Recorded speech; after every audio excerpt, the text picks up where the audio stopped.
उनका जो आतंकवादी भाई था ना, जिससे जिला परेशान, जिला ही नहीं वो व्यक्ति अंतरराष्ट्रीय आतंकवादी, उसके तार विदेशों से जुड़े हुए थे। और उनकी तुलना सुखदेव, राजगुरु, चंद्रशेखर आजाद, भगत सिंह से उनकी तुलना कर रहे हैं। उस लागत का एक काम भी अपना दिखा दे, एक काम, मैं बहुत नहीं कहता हूं, एक काम दिखा दे अपने पूरे इस संसदीय जीवन के इस काल के इतिहास में, तो मैं अपनी दावेदारी वापस ले लूंगा। भारत के संपर्क में आने पर जो है पत्थर भी सोना हो जाता है। जिस भारत के संपर्क में आने पर जो है पत्थर भी सोना हो जाता है। जिस भारत के संपर्क में आने पर जो है पत्थर भी सोना हो जाता है। वो भारत अगर जो है क्षेत्र से जीतकर सदन में जाने का काम करेंगे तो ये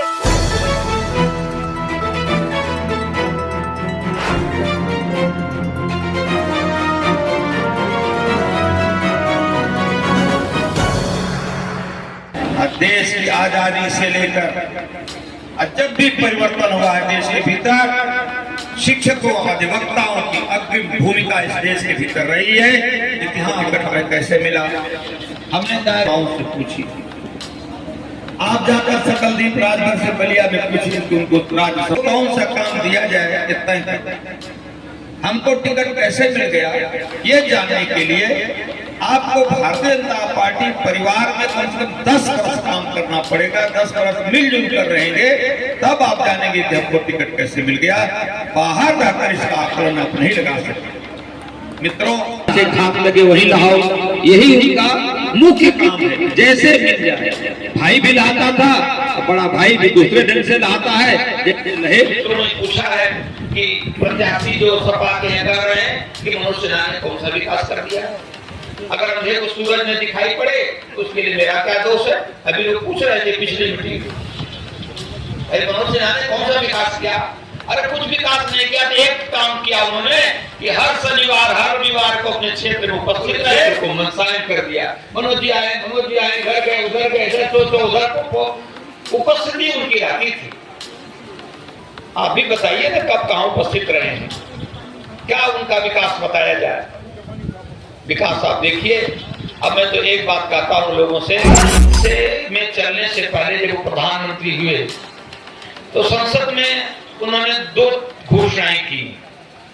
एक तो कहा कि न हम आंख उठा के किसी से बात करेंगे, न आंख झुका के किसी से बात करेंगे, हम आंख से आंख मिला के बात करेंगे।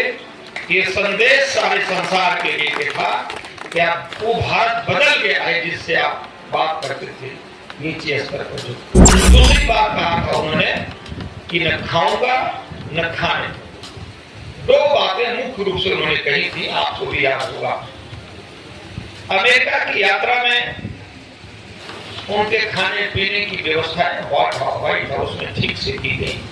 खुद वहां के राष्ट्रपति ने उन व्यवस्थाओं में रुचि जगाई।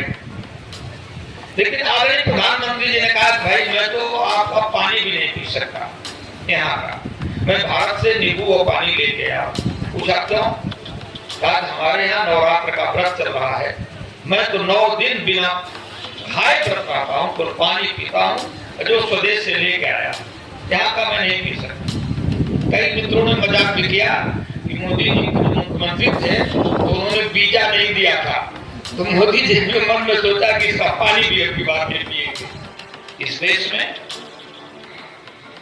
बहादुरों की कभी नहीं थी।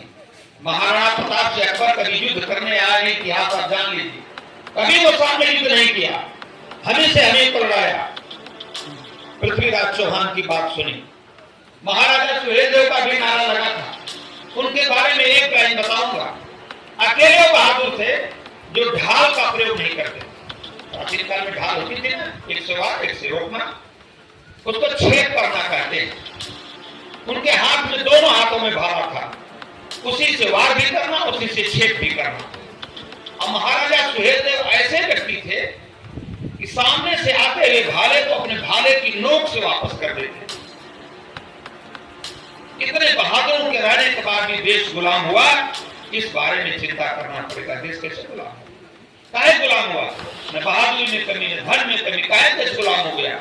मित्रों, इसी हमारी सोच के अभाव करती है, वो आपको बाला फुसला कर अपना वोट तो लेकर चली जाती है, लेकिन दोबारा उनके सांसद विधायक आपके क्षेत्र में कभी आने का काम नहीं करते हैं। लेकिन जैसा कि हमारे पूर्व के वक्ताओं ने कहा कि हमको ऐसा प्रत्याशी मिला है जो हमारे गांव क्षेत्र का है, जो हमारे सुख दुख में शामिल रहता है, और जिनका नाम ही पारस है, जिस पारस के संपर्क में आने पर जो है पत्थर भी सोना हो जाता है, वो पारस अगर भी सोना हो जाता है, वो पारस अगर पत्थर भी सोना हो जाता है, वो पारस अगर जो है क्षेत्र से जीतकर सदन में जाने का काम करेंगे तो यह क्षेत्र सोने की तरह चमकता और दमकता रहेगा।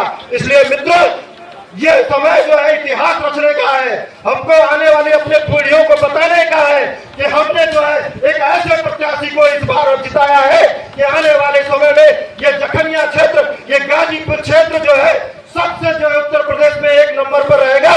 इसलिए मैं दो लाइनें कहते हुए अपनी बात को विराम देना चाहूंगा और आग्रह करना चाहूंगा कि मित्रों, आईना मेरा सबसे प्रिय मित्र है। आईना मेरा सबसे प्रिय मित्र है, क्योंकि जब वो रोता है तो मुझ पर जो है हंसता नहीं है।